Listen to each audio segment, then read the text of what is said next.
Olá, boa tarde. Mais uma belíssima domingueira do Leão. Que bom que você está aí com a gente. Hoje é mais um belo domingo, coisa boa, né? Dia 8 de maio, de junho, 8 de junho de 2025, e nós estamos aqui para viver mais uma vez estes momentos de reflexões.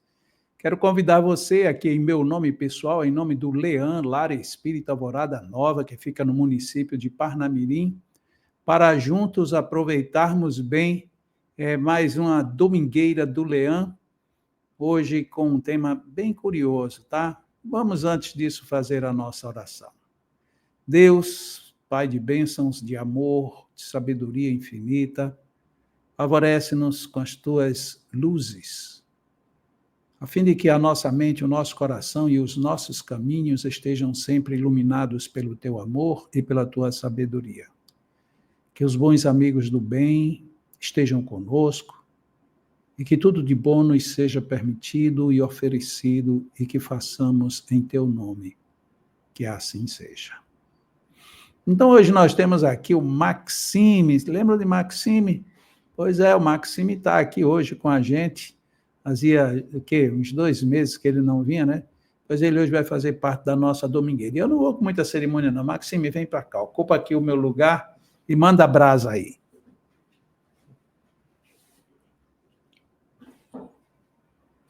Olá, boa tarde, meu amigo, meu irmão, meu pai querido, Jacó Melo. Mais uma vez nos fez esse convite fraterno, alegre, para estarmos aqui mais um domingo, conversando, refletindo, estudando sobre a doutrina espírita. E um tema por demais significativo. Recentemente, conversando com um amigo, vou me aproximar um pouco mais aqui, conversando com um amigo, ele me falava: Max, a gente precisa de uns cursos na Casa Espírita para trabalhador espírita. Sim, meu amigo.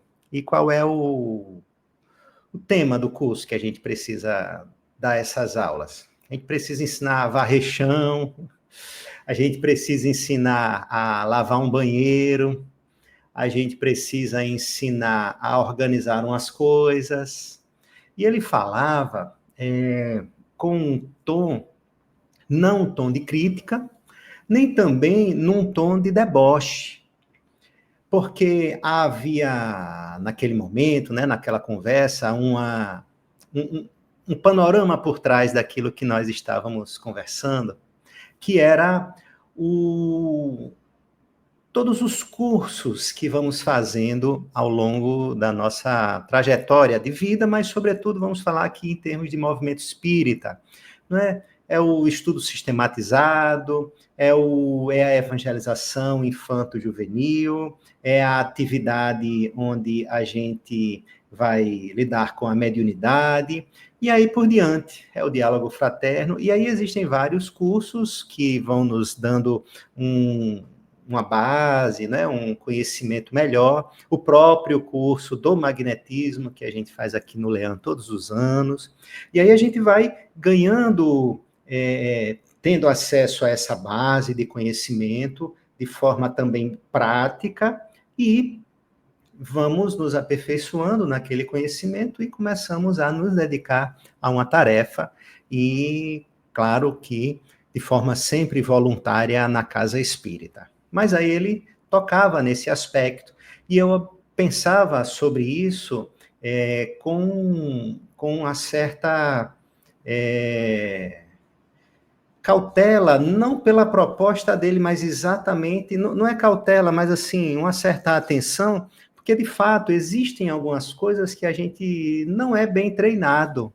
E no fundo o que o nosso amigo queria não era exatamente que todo mundo tivesse a função de varrer o chão, ou todo mundo tivesse a função, viesse a ter a função de lavar o banheiro, ou qualquer outra iniciativa dessa que seja mais, vamos dizer assim, mais material, mais braçal, mas a ideia dele era de que onde houvesse necessidade de alguém trabalhar, executar uma tarefa, que ali chegasse alguém disposto, alguém disponível, alguém de forma desinteressada de qualquer recompensa, ou mesmo de qualquer benefício que fosse por um elogio, ou o que quer que fosse, dentro de um trabalho meramente voluntário, proativo, espírita.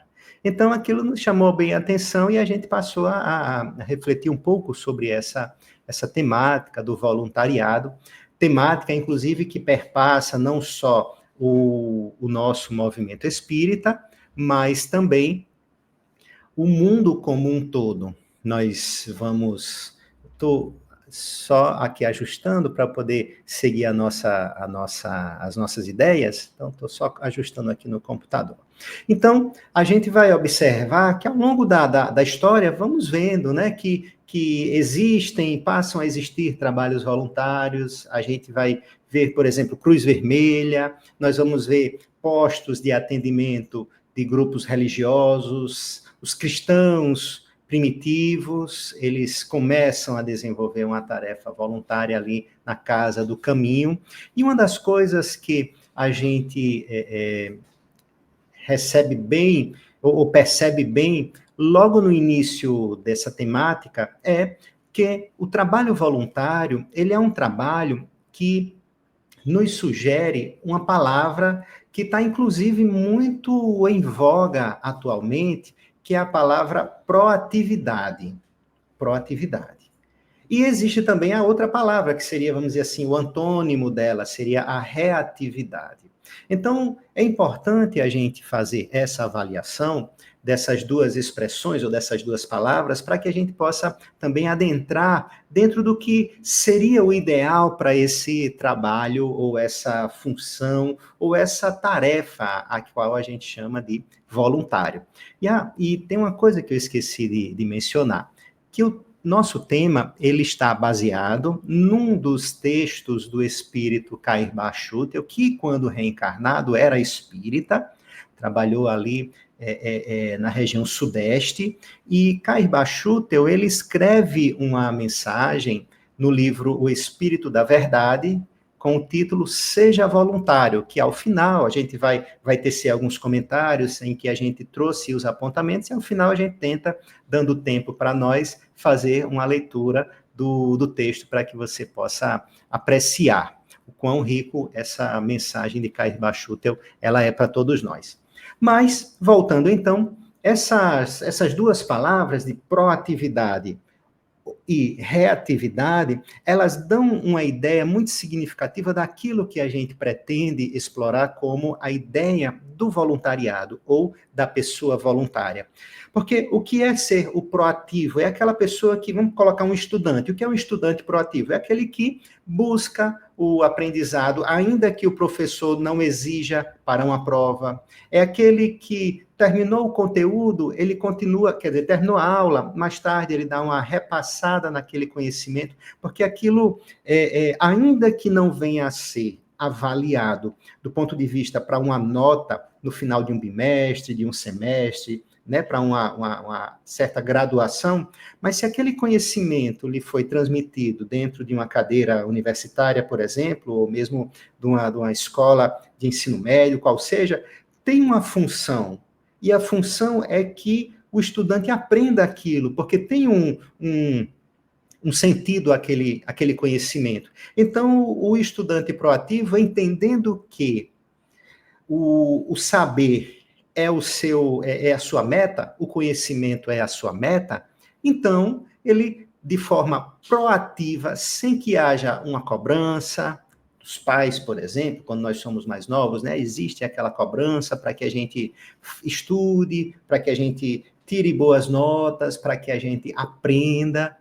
Mas com o tempo, a gente, quando vai se identificando com os estudos, ou pelo menos com um dos temas, né, ou uma das disciplinas, matemática, por exemplo, tem gente que gosta de artes, tem gente que gosta mais de educação física, outros preferem a história, e exatamente aquele tema que lhe agrada, nós normalmente buscamos mais. Então, aquilo de forma proativa, a gente vai atrás.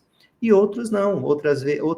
Outros temas a gente deixa para depois, estuda só no final da prova, só no final do bimestre, antes da prova. A gente, às vezes, deixa para estudar só no final do ano letivo, quando já está com as notas bem ali negativas e quase que a gente pendurado para repetir o ano, a gente faz um esforço. Por quê? Porque a gente, às vezes, não gosta, não se interessa, e aí a gente age por quê? Por reação. A gente age porque, se eu não fizer algo, eu posso ficar reprovado, retido, ter que pagar novamente. Imagina, 6 meses uma disciplina, 1 ano a mesma matéria, e aí por isso a gente muitas vezes age com essa reação, porque aquilo não nos interessa.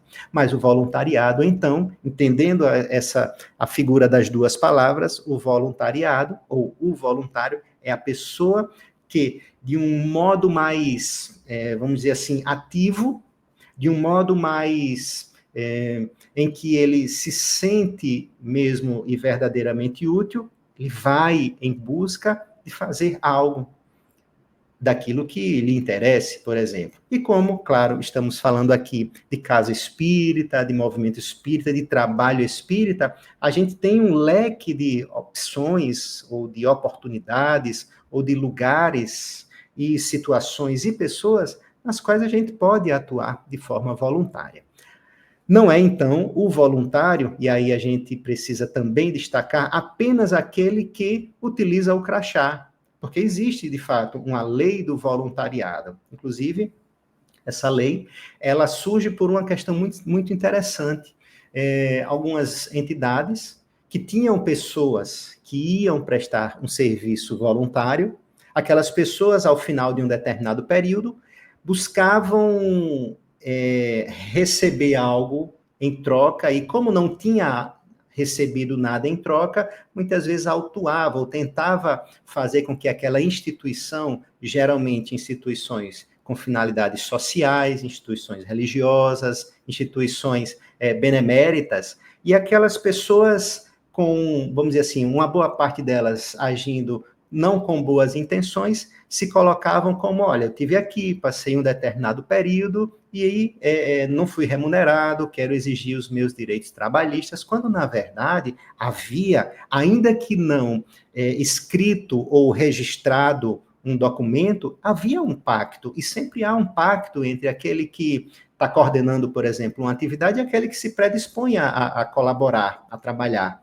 E aquele pacto dizia, eu vou aqui ajudar, colaborar, porque eu acredito na proposta, porque eu confio que o que eu vou fazer tem um significado para o meu coração, só que às vezes essa intenção, ela começava a mudar, começava a ter outras intenções.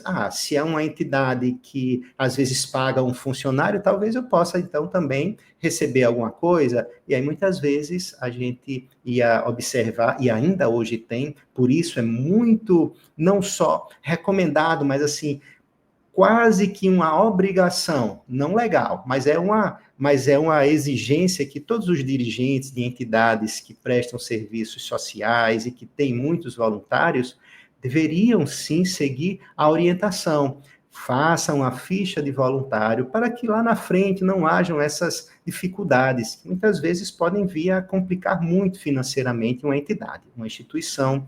E no nosso movimento espírita, a gente tem visto algumas situações como essas acontecerem. Então, a recomendação, todo mundo que vai trabalhar como voluntário, preenche aquela ficha, faz a adesão do termo voluntariado, diz o que vai fazer, quando vai fazer, nas horas que vai fazer, e aí fica todo mundo garantido ali que não vai haver uma dificuldade no futuro. Pois bem, então, passando dessa etapa, né, desses passos aí, dessas questões que a gente comentou, vamos, antes de entrar mesmo no texto em que nós comentamos aqui, o texto do Carrie Bachutel, eu queria lembrar de uma de uma pergunta que temos em O Livro dos Espíritos, quando Allan Kardec, ele nos apresenta uma pergunta que foi feita aos espíritos, e consta numa das obras de Humberto de Campos, Irmão X, em que Allan Kardec, numa noite anterior a que ele elaborou essa pergunta, que é a pergunta 642, Ele havia tido um sonho. E aquele sonho mexeu muito com ele, porque no sonho era como se muitos cristãos estivessem, pessoas que enquanto encarnadas, assumiram a religião do cristianismo como a sua religião oficial, porém, ao desencarnarem, encontravam-se em condições muito difíceis, de muito sofrimento, porque conheciam a mensagem, mas não a vivenciavam, não a praticavam, não vivenciavam aquele amor que Cristo nos convidou a vivenciar, ou pelo menos buscar, tentar vivenciar. Então, quando Allan Kardec acorda, ele rapidamente escreve uma pergunta e endereça aos espíritos superiores.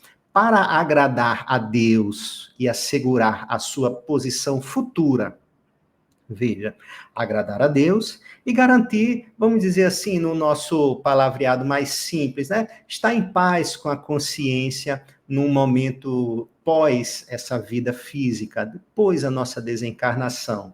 Bastará, então, ao homem não praticar o mal. Então, se eu não fizer mal a ninguém, isso está bom para mim? Basta isso para agradar a Deus e garantir uma tranquilidade futura, uma posição futura, ou talvez até Allan Kardec pensasse aí numa hierarquia espiritual de um espírito superior. Basta, então, eu ficar na minha e não fazer mal a ninguém? Os espíritos respondem, não. Cumpre-lhe fazer o bem no limite de suas forças. Isso é muito importante.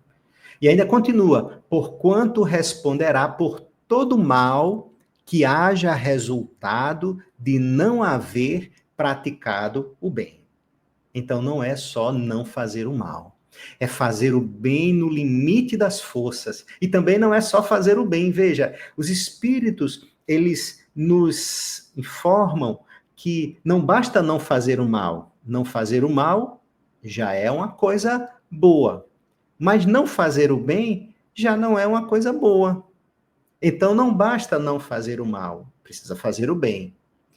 Mas precisa fazer o bem no limite das forças. Interessante que quando Jesus conta a parábola do semeador, a gente tem aqueles vários terrenos, né? Tem o chão da estrada, tem a terra cheia de pedras, tem o solo seco, tem os espinhos e tem o terreno bom. E uma coisa curiosa é que a gente fala pouco, ou comenta pouco, é que no terreno bom, às vezes uma semente dá 30, outras sementes dão 60, e outras sementes dão 100.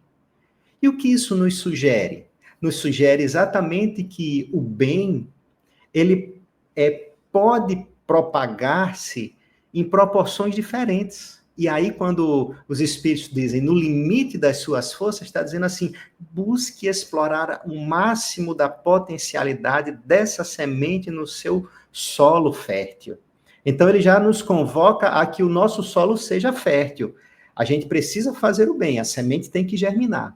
Mas precisamos fazer que ela germine o máximo possível. Se possível, 30, se possível, 60, mas se possível, 100. Olha só. Então, os espíritos nos convidam a estar no limite das nossas forças. E, claro, não sou eu quem vou dizer qual é o limite das suas forças. Não serei eu quem vou dizer quando você deve fazer algo, ou até quando você deve fazer aquilo, ou qual é a hora de parar, qual é a hora de descansar, qual é a hora de retornar à tarefa, quantas vezes por semana. Não somos nós, não é uma questão de que alguém vai nos dizer isso. A gente muitas vezes cruza os braços e fica esperando. A gente fica buscando a resposta dos céus. A gente fica esperando qual é o limite. Eu devo fazer mais isso? Eu não devo fazer? Só que é uma pergunta que eu preciso dizer. Cabe muito mais a cada um de nós conhecer a si mesmo. Lembra a pergunta 919 do Livro dos Espíritos? Para saber qual é o nosso limite. E dentro do nosso limite de forças, e forças aí pode ter uma ampla possibilidade de compreensões, desde força física, quanto a força do seu tempo, quanto à força dos seus recursos materiais. Então, a gente pode pegar essa força aí e observar sobre vários aspectos. Então, é cada um que vai poder observar a si mesmo. Primeiro, a gente já tem que descobrir uma coisa aqui. A gente tem que sair hoje, e eu tenho certeza que todos que estamos aqui nos confraternizando nessa live, né, de aprendizado, já temos algum envolvimento com essas tarefas, esses trabalhos, ou ações, ou iniciativas voluntárias. Mas podemos agora avaliar. A nossa semente é de 1 para 30? É de 1 para 1? É de 1 para 10? É de 1 para 60? A gente não está aqui para fazer qualquer julgamento, mas para refletirmos juntos sobre como fazer para que essa semente que caiu no meu coração, ela brote, ela germine e dê muitos, muitos frutos, no limite da capacidade que eu posso produzir esses frutos. Então, dando sequência, a gente vai tocar aqui em alguns aspectos da mensagem e hoje a gente vai fazer uma coisa diferente. Eu vou deixar para fazer a leitura da mensagem ao final. A gente vai pontuar algumas coisas e no final a gente faz aquele arremate. Temos até alguns pontos bem curiosos que eu gostaria aqui de trazer de outras duas obras, uma da obra Nosso Lar e uma da obra do próprio Evangelho segundo o Espiritismo, que a gente vai também pontuar. Mas olha só, então, no começo da mensagem, o espírito Caibar Schutel, ele vem apresentar uma proposta. Ó, seja voluntário, por exemplo, na evangelização infantil, seja voluntário. E aí começa depois a descrever, deixa eu ver aqui se eu fiz a contagem, pelo menos aqui quase 10 itens diferentes ele vai sugerindo. Ele não só sugere no aspecto específico da casa espírita. A gente pensa que é da casa espírita, mas não é necessariamente na casa espírita. Até porque a ideia da palavra voluntário, ela não significa que é você se envolver em uma instituição, em uma entidade. É você ter princípios de proatividade em que busca agir no bem e sem intenção de recompensas de ordem monetária ou de ordem de engrandecimento, né, do seu ego e assim por diante. Então, a gente vai ver também que na mensagem ele vem a nos lembrar que a seara do Mestre Jesus é enorme, mas temos bem poucos trabalhadores. O que nos convida a refletir de que onde você estiver, tem uma possibilidade de você ser voluntário. Você tem um campo de trabalho. Você tem algo em que você pode arregaçar as mangas e seguir adiante, buscando fazer aquela semente do Evangelho germinar em teu coração. Será que nós já estamos realmente, então, entre os trabalhadores ativos do Cristo? Uma outra coisa que o Espírito vem comentar com a gente é que cada pessoa pode servir ao seu modo. Então, não existe exatamente a regra de que você tem que fazer aquilo. Você tem que fazer exatamente naquele setor. Você precisa trabalhar exatamente naquela hora.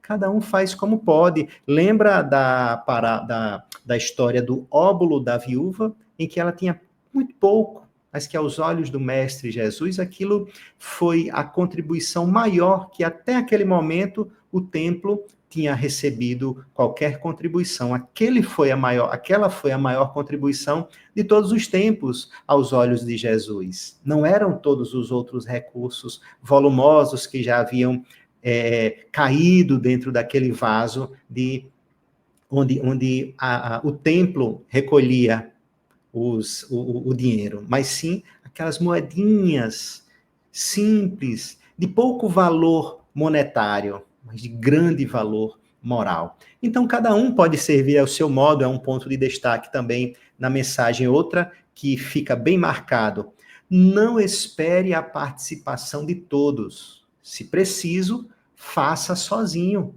Então, o próprio Jesus, quando ele inicia a sua vida na Terra, embora, é claro, cercado por familiares, cercado pela mãe, pelo pai, talvez ali por algumas pessoas próximas, mas, de certo modo, o seu ministério inicia sozinho, inicia ali nas conversas que ele vai tendo com os doutores da lei. Lembra quando ele, aos 12 anos, vai para o templo conversar com os doutores da lei? Então, Jesus, ele começa o seu ministério sozinho, não fica esperando. E certamente, se os seus discípulos o tivessem recusado, não tivessem aceitado de pronto, ele continuaria peregrinando para disseminar a mensagem da Boa Nova, para disseminar a mensagem do reino de Deus. Francisco de Assis, quando o próprio Cristo o convoca, o convida, né, a reconstruir a igreja. Quantos anos ali, eu agora já li numa biografia dele, mas agora não me vem bem à mente o tempo correto, mas são alguns anos em que ele passa sozinho, trabalhando, até que algumas pessoas ali começam a perceber aquela figura diferente de todas, aquele homem que se transformou numa nova criatura. O próprio Saulo de Tarso, depois que encontra Jesus à porta da cidade de Damasco, ele transforma-se também em agora um seguidor do Cristo e passa a servir sozinho.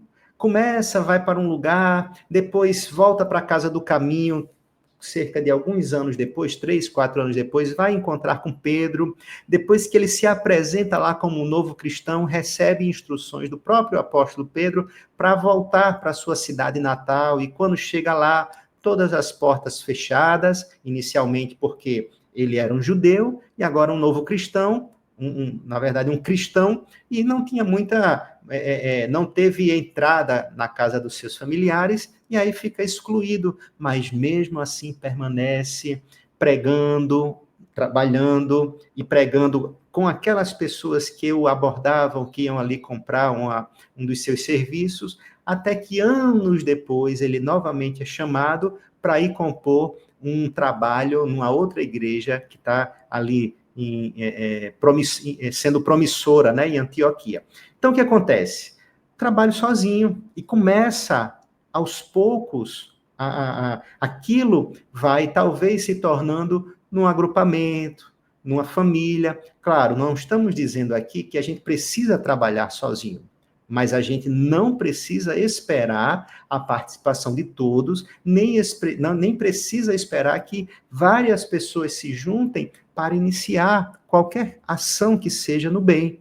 Porque o bem não precisa dessa aglomeração para acontecer. Precisa de um coração disposto, precisa de um coração com vontade de servir. E claro, se a gente consegue juntar, ótimo, maravilha. Mas se não, a gente vai fazer o que tem que fazer dentro das nossas possibilidades. Lembrando, fazer o bem no limite das suas forças.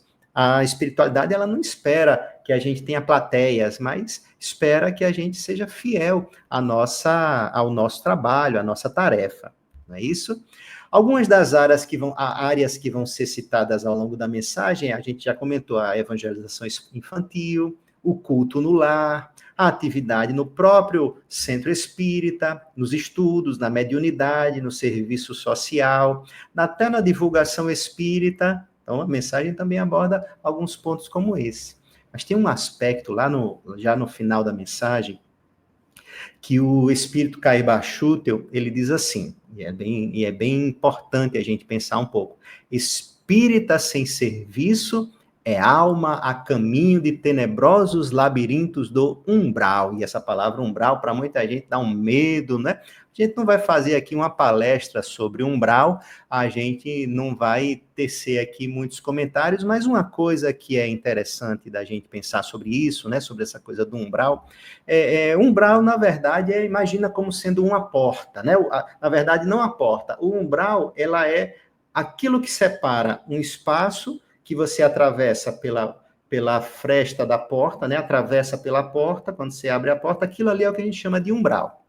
Então, vamos imaginar agora que você está na Terra e, quando desencarna, vai para o mundo espiritual.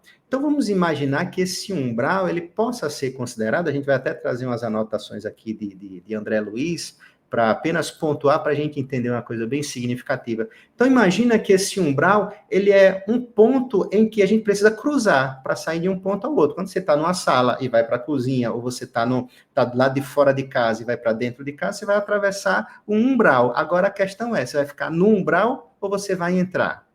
Você vai ficar ali naquele local ou não? E é muito curioso quando André Luiz conversa com Lísias sobre o capítulo, inclusive é o capítulo chamado Umbral, no livro O Nosso Lar.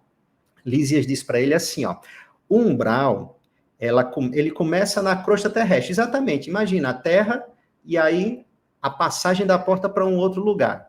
É a zona obscura de quantos no mundo não se resolveram a atravessar as portas dos deveres sagrados. Olha só, então você tem deveres sagrados a cumprir, você tem tarefas que você precisa desenvolver.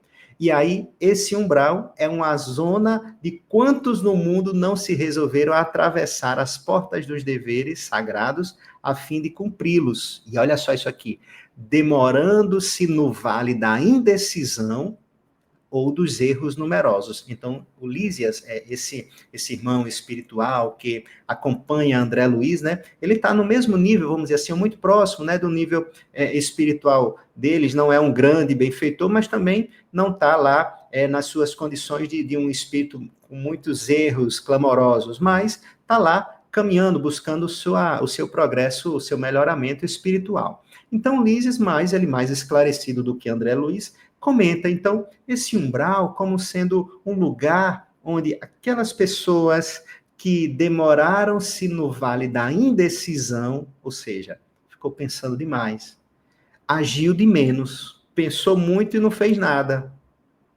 ou caíram em erros numerosos, que no final das contas, o ficar sem fazer nada também é um erro numeroso, mas tem os crimes e outras coisas, né? Então, duas coisas que nós, espíritas, precisamos entender, que a gente não pode mais ficar de braços cruzados, cometer erros grosseiros, erros onde a gente já sabe que aquilo é um grande erro, fazer isso de consciência sabendo que está errado, isso é um grande prejuízo para a nossa paz espiritual. Então, a gente já sabe que não deve cometer muitos dos erros, mas um deles, que a gente às vezes esquece, por isso colocamos aquela pergunta de Kardec como logo no início da nossa fala, é porque a gente precisa entender que não é só não fazer o bem, que não é só não fazer o mal, é fazer o bem no limite máximo que nós pudermos, para que a gente não fique com essa indecisão, nesse vale de indecisão. Olha só o que é que Lísias ainda diz, que quando o espírito reencarna, promete cumprir o programa de serviços do Pai. Então, a gente reencarna, claro, a gente está falando aqui de uma forma mais geral, existem especificidades em cada histórico, em cada novo espírito a reencarnar, mas de um modo geral, vamos dizer assim, promete que vai cumprir certas obrigações, mas ao recapitular experiências no planeta, é difícil fazê-lo para procurar somente satisfação do próprio egoísmo. Então acaba entrando nessas dificuldades porque dá vazão ao egoísmo e esquece dos compromissos, dos deveres. E olha só como ele finaliza esse parágrafo. O dever cumprido é uma porta, novamente a questão do umbral, né? Então, dever cumprido é uma porta que atravessamos no infinito, rumo ao continente sagrado da união com o Senhor. É natural, portanto, que o homem que se esquiva, que foge, que se esconde da obrigação justa, tenha essa bênção, que bênção? De atravessar o infinito para ter união sagrada com o Senhor. Então, aquele que se esquiva essa obrigação de quê? De cumprir os deveres sagrados, não vai ter essa bênção, terá essa bênção de forma indefinidamente adiada. Ou seja, a bênção virá, mas vai ficar adiado enquanto não tomar a decisão de agir. Então, a mensagem de Cair Bachutel, ela é uma significativa mensagem quando ela nos convida a movimentar as forças que nós temos de forma proativa, buscando atuar no bem, buscando agir no bem. E claro, estamos tratando aqui na casa espírita, no movimento espírita, então por que não fazermos isso já naquele espaço, naquele ambiente, naquele local em que nós somos agraciados, porque as bênçãos do que a gente recolhe quando a gente está numa casa espírita, será que só essas bênçãos por si só já não são suficientes para estimularem o nosso coração a querer fazer um pouquinho mais? Será que só as bênçãos que nós já recebemos não nos estimulam a querer fazer um pouquinho mais? Talvez como retribuição, a princípio, até o momento em que a gente se identifique com uma tarefa, com um propósito, com um trabalho, e aí não será mais por uma gratidão, mas sim por uma necessidade do coração. O dever cumprido é uma porta que atravessamos no infinito, rumo ao continente sagrado da união com o Senhor. Lísias foi muito feliz ao fazer essa comparação para nos explicar um pouco do que seria esse umbral. E aí a gente pode decidir, como diz o Espírito, né? Cair baixuto, a gente pode querer ficar um pouco mais, ou a gente pode atravessar, desde que a gente atue no bem. Então, para que a gente conheça essa mensagem, que está, como disse no livro O Espírito da Verdade, é a mensagem de número 58, Seja Voluntário.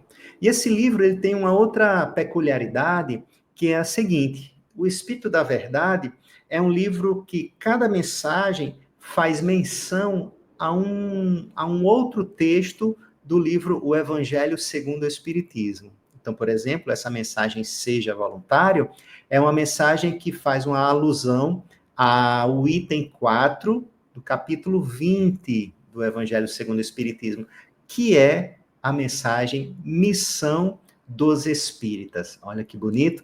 Vale a pena também chegar lá e dar uma revisitada, se você já conhece, e se você não conhece, não perca mais tempo, vá lá, é uma mensagem do Espírito Erasto.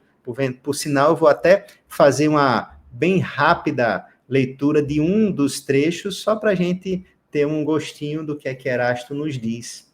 Erasto nos convida a fazer aquilo que seria a pregação, a divulgação da mensagem de um novo reino, ou a mensagem que o Espiritismo vem trazer, que é a mensagem a mensagem de Cristo, que a gente tem com a visão tal qual a gente acredita ser aquela que Jesus tentou nos passar quando esteve entre nós. Então, tanto que a gente chama também de espiritismo do cristianismo redivivo, o cristianismo que está voltando com aquela mesma imagem que a gente tinha aos moldes de Jesus. Não percebeis desde já a formação da tempestade que vai acabar, derrubar o velho mundo e lançar no nada a soma das iniquidades terrenas? O Espírito ele é bem enfático.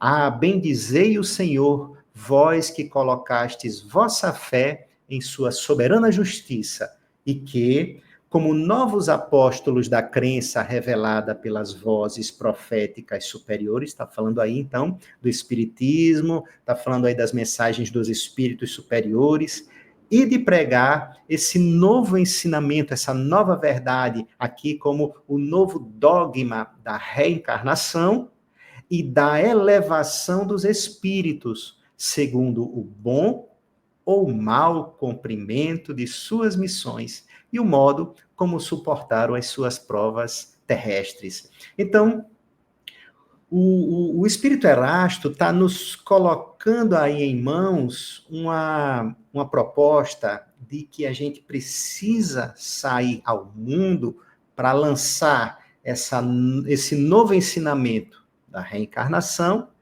e da elevação dos espíritos, ou seja, o progresso espiritual, por meio de quê? Por meio do cumprimento bom ou mal das nossas missões e de como suportamos as nossas provas. Então, se a gente for pensar assim, qual era a minha missão? Ou qual é a minha missão? Bom, uma delas, com certeza, é fazer todo o bem possível no limite das suas forças. Você não precisa fazer uma regressão de memória, você não precisa descobrir quem você foi no passado, não com esse objetivo de querer saber o que você tem como missão nessa vida, porque uma das suas missões é fazer o bem no limite das suas forças. Não fazer o mal é uma coisa, tá tudo certo. Mas não basta só cruzar os braços e não fazer o mal. Precisamos ir além, precisamos fazer o esforço máximo que houver em nós para alcançar essa integração, aquilo que Lísias falou para André Luiz, essa integração, essa comunhão com o Senhor, atravessando essas portas, não é? Segundo parágrafo, eu só vou ler a primeira frase. Sabe o que é que Erasto diz? Nada de temores, nada de temores. Uma das coisas, eu acho, que a maior parte de nós decide cruzar os braços porque a gente tem medo. A gente não tem, lembra da parábola dos talentos, quando o homem recebeu, né, do seu senhor que ia viajar o talento, o que é que ele fez? Enterrou. Por medo, enterrei o meu talento. Nós temos refletido sobre isso. Quais são os talentos que Deus me deu? Quais são os talentos que eu já tenho? Será que a doutrina espírita é um talento? Será que tudo o que a gente já aprendeu de cristianismo é um talento que está sendo entregue para mim? O que eu estou fazendo com esse talento? Será que eu estou enterrando por medo? Será que eu fico pensando, mas será que isso é verdade mesmo? Será que vale a pena? Será que esse esforço, eu vou ter uma recompensa? Olha, pensando em recompensa, não é? Aqueles homens que outros, né, receberam os talentos, eles não enterraram, eles negociaram e geraram mais talentos. Tiveram uma espécie de juros ali, né, um lucro com aquilo. E eles devolvem tudo ao Senhor. E o interessante é porque eles, teoricamente, não ficam com o talento, não ficam com aquilo, porque eles entendem que aquilo é do seu Senhor. Eles fazem justamente por um motivo, que é agradar o seu Senhor, para que ele confie, para que o seu Senhor confie neles, né? Aquele que é fiel no pouco também será fiel no muito. E o que é que nós temos feito muitas vezes? Enterrado nossos talentos. Jesus, ele vem dar testemunho quando reencarna, quando encarna na Terra, testemunho da verdade. Quanto de verdade nós já temos dado testemunho? Né? Quanto de verdade nós já temos dado testemunho nas nossas vidas? É muito interessante, porque quando o censo bate na nossa porta, a gente vai se dizer espírita, cristão, a gente vai se afirmar de alguma religião, mas espera aí, quanto daquilo que você está dizendo que você realmente aplica na sua vida? Quanto realmente você consegue colocar aquilo de verdade nas suas ações, nas suas palavras? Olha só o que é que Erasto fala, que a vossa falange, né, seu grupo, se arme, pois, de resolução e coragem, mãos à obra. O arado está pronto, arai, a terra está pronta. É preciso, pois, trabalhar. Então, essa mensagem que o espírito Caribá Schutel usa como um pano de fundo para criar essa outra mensagem, para escrever, para ditar essa nova mensagem, seja voluntário, traz todo esse panorama do Missão dos Espíritas. Vamos agora fazer a nossa leitura do texto integral do Espírito Caibá, e dentro das nossas possibilidades, vamos tecer alguns comentários sobre o que ele vai fazer, o que ele vai falando. Olha só, seja voluntário na evangelização infantil. Não aguarde convite para contribuir em favor da boa nova no coração das crianças. Então, a gente, às vezes, cruza os braços e diz assim, ninguém nunca me chamou, não é? Aqui no Leão, né? Nós temos aí nossa irmã, a Dona Beta, né? Não, mas Dona Beta não me chamou, não me falou, mas será que ela não falou? Porque a gente sabe que ela divulga bastante o trabalho da evangelização infanto-juvenil. Tivemos até tema recente aqui, né, na mini palestra também sobre o assunto. Mas será que a gente precisa que a pessoa vá lá, bata no nosso ombro, ó, Jesus está lhe chamando, ó, recebi uma mensagem aqui, ó, Dona Dagmar mandou dizer que você tinha que ir. Às vezes a gente está esperando isso.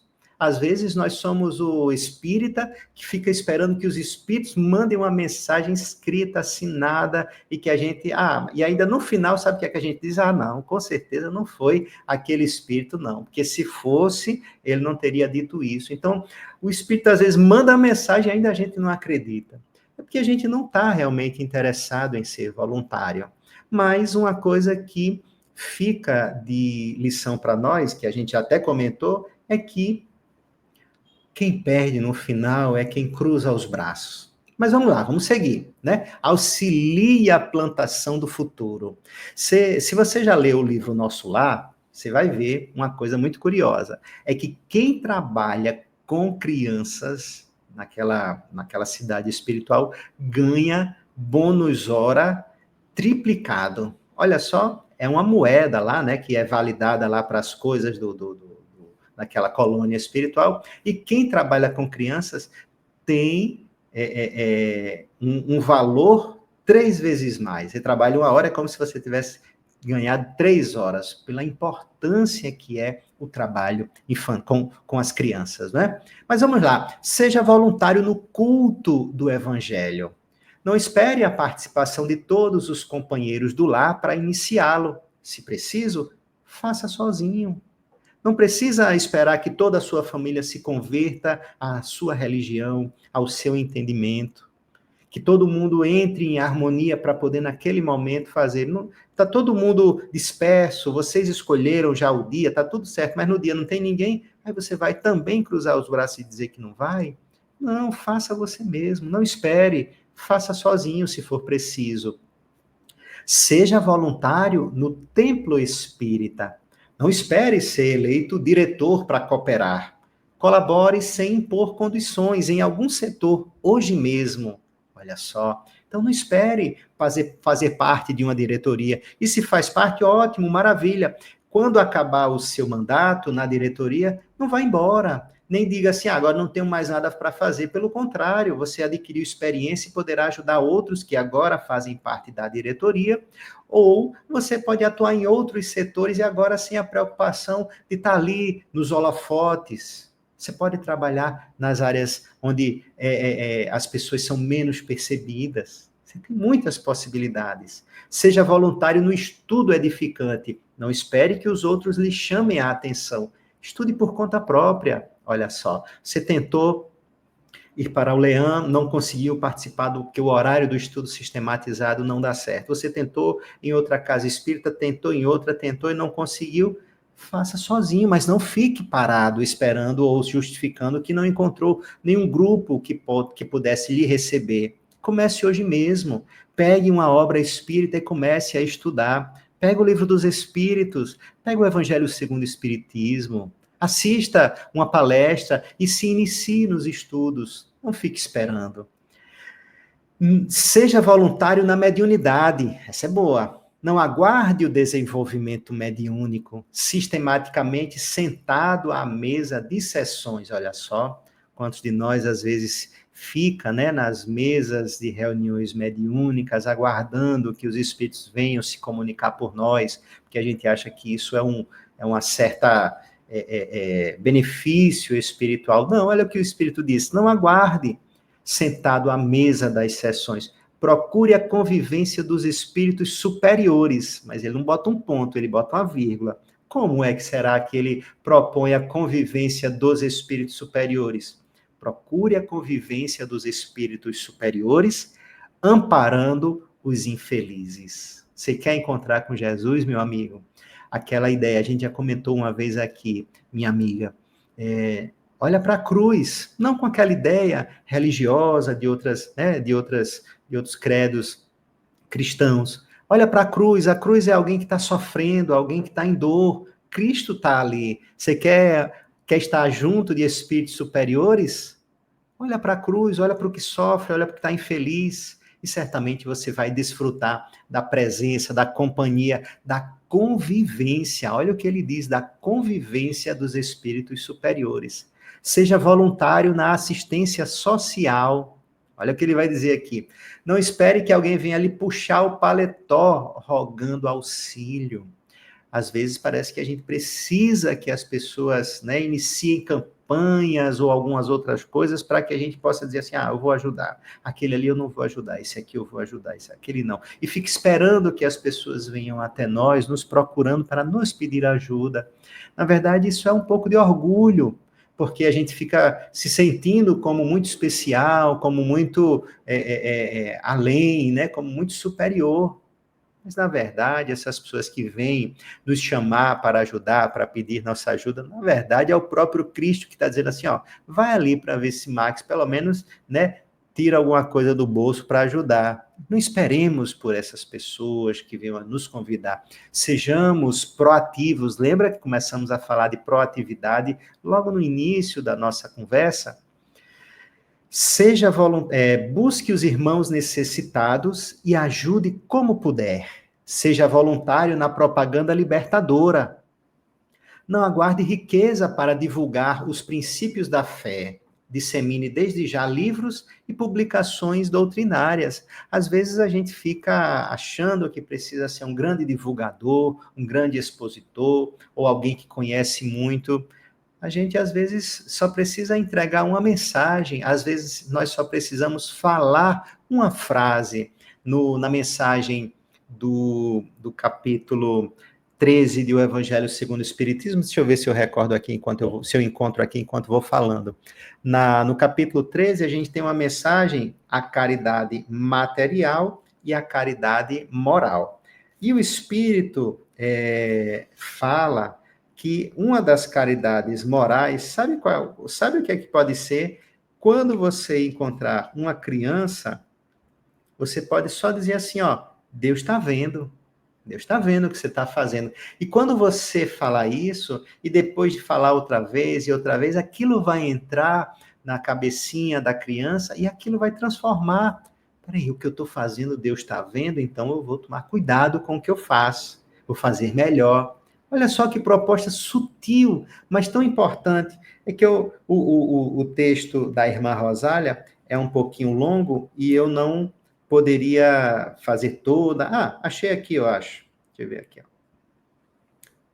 Desculpa, não encontrei. Mas está aqui. Capítulo 13, item 9, a caridade material e a caridade moral. Então, quando encontrar uma criança que ela faça alguma coisinha que não seja correta, você pode dizer, Deus está vendo. Isso é uma orientação de caridade moral, tá bom? Então, você não precisa ser um grande orador, você não precisa ser um grande divulgador. A divulgação da mensagem cristã, ela é mais forte pelos seus atos. Eu não lembro de ter assistido muitas palestras, na verdade, eu não lembro de nenhuma palestra que eu assisti de Chico Xavier. Eu não lembro, eu assisti o Pinga Fogo, uma entrevista, de vez em quando uma entrevista outra, mas a gente não tem conhecimento de que ele era um grande orador, que ele era um excepcional articulista. Pelo contrário, ele era um médium que escrevia pelos espíritos e os livros que nos chegavam, pelo que ele dizia, eram todos dos espíritos. Mas qual é a força que um homem daquele ganhou na nossa concepção? Pelo seu exemplo, pela sua vivência, pelo cristão que ele se tornou, pelas perseguições que sofreu e não ter buscado revide, pelos corações que ele amou e por tudo que ele fez, muito mais do que os próprios livros. Então isso o caracterizou para muitos corações como um verdadeiro cristão. E isso nos deu força para quê? Para o próprio movimento espírita. Porque se ele fosse talvez apenas um grande orador, um grande médium que recebeu muitas obras, muitos livros, mas não tivesse essa característica de doçura, de humildade, de atendimento às multidões, nas suas várias e múltiplas necessidades, no seu abrir mão de todos os recursos que lhe chegavam à mão, talvez a gente não tivesse tido esse boom em termos de movimento espírita no século passado, porque ele não teria sido o grande exemplo. Ele teria sido, sim, um grande trabalhador. Ele teria dado a sua contribuição, como muitos fizeram, como muitos fazem, mas não teria aquela luz emanando, não é? Mas vamos continuar. Seja voluntário na imprensa espírita, não espere de braços cruzados a cobrança da assinatura. Envie o seu concurso, ainda que modesto, dentro das suas possibilidades. Sim, meu amigo, não se sinta realizado. Isso é, para mim, uma afirmação muito significativa, em que nós espíritas precisamos ficar atentos. Nós não podemos nos sentir realizados. Precisamos estar sempre incomodados conosco mesmo e com o que podemos fazer a mais. Lembra? Fazer no limite das suas forças. Cultive espontaneidade nas tarefas do bem. A sementeira é grande, os trabalhadores são poucos. Vivemos os tempos da renovação fundamental. Atravessemos, portanto, em serviço o limiar da era do Espírito. Ressoam os clarins da convocação geral para as fileiras do Espiritismo. Lembra da missão dos Espíritas que lemos? A mobilização de todos, e cada qual pode servir ao seu modo. Aliste-se enquanto você se encontra válido, enquanto você tem disponibilidade, enquanto você tem o conhecimento da doutrina espírita. Será que na próxima reencarnação você vai conhecer o Espiritismo? Você vai ter acesso às mensagens de Jesus? Você vai ser cristão? Você não vai nascer num mundo árabe, islâmico, onde você vai ter que reconectar com os fundamentos que você hoje tem com o Espiritismo? Isso será que não vai ser um trabalho a mais? Então, enquanto você tem essa oportunidade, vamos aproveitar. Uma música do nosso irmão Jacó que dizia assim: temos muitas vidas na vida, mas devemos nesta, agora, vencer. Assuma a iniciativa própria.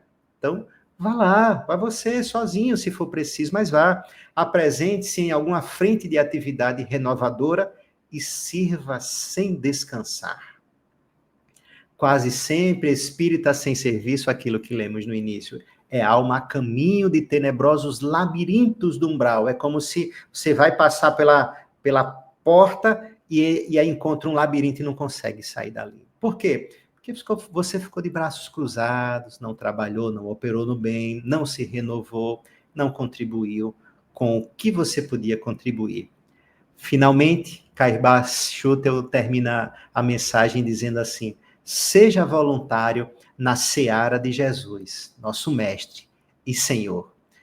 Minha amiga, meu amigo, meu irmão, irmã, você que ainda pensa se deve, se não deve, eu acho que eu vou começar isso ano que vem, depois do São João, lá no próximo semestre, quando eu me aposentar. Pense mais assim, não. Hoje mesmo, reflitamos sobre o que a gente já pode fazer agora.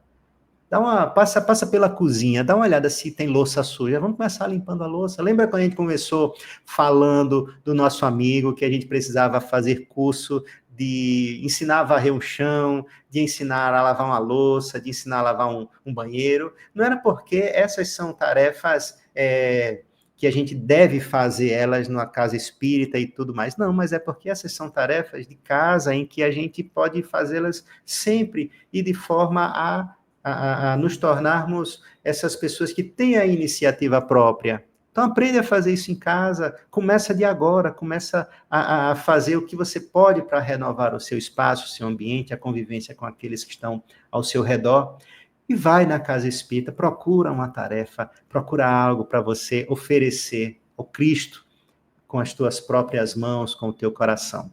Ele vai ficar feliz com a tua iniciativa própria.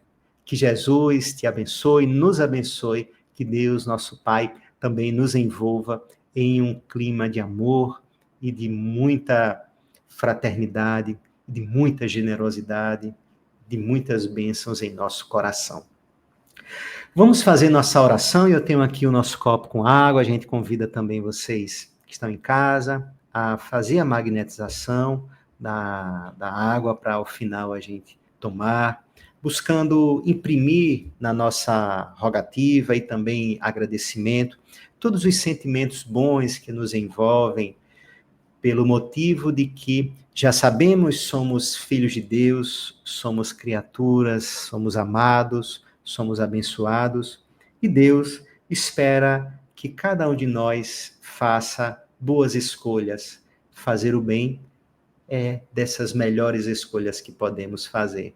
Então, vamos orar pedindo forças para que Ele nos envolva mais uma vez em suas bênçãos, nos permitindo adquirir essa coragem, essa força, qual precisamos para encontrarmos paz em nossas consciências, conforto em nossos corações. Senhor Deus, nos abençoe, nos envolva em teu grande amor, que nos sintamos cada vez mais integrados contigo e que Jesus, o nosso Mestre Divino, com as sublimes lições deixadas por teu Evangelho e tuas ações, sejam a nossa inspiração de todos os dias. Agir de forma voluntária, sem esperar convites, é o que queremos fazer para oferecer a Ti, o nosso Pai, o melhor que temos em nossos corações. Que o Senhor nos ajude, abençoando também nossa água, nos recompondo a saúde e nos permitindo uma semana cheia de novas e ricas oportunidades, onde o ser voluntário passe a ser tema de todos os nossos dias, não importa se em casa, se no trabalho, se no ambiente escolar, se na via pública ou onde seja, que o nosso coração seja sempre um espaço pronto para ser voluntário do bem que o Senhor deposita em todos nós. Que assim seja. Que assim seja. Eba! Terminamos agora aqui com Maxima e eu quero agradecer sua presença, deixar um grande abraço e dizer que o nosso estudo de amanhã à noite, que é o estudo que toda noite, toda segunda-feira a gente tem, começa às 7h30, vai ser um tema super especial sobre terapêutica magnética. Vou comentar várias coisas que vão ser muito interessantes. Estou esperando você nesse mesmo canal, tá bom? Segunda-feira, 7h30 da noite, estamos juntos. Um grande abraço, pessoal. Grande abraço. Deixa eu somente agora aqui colocar.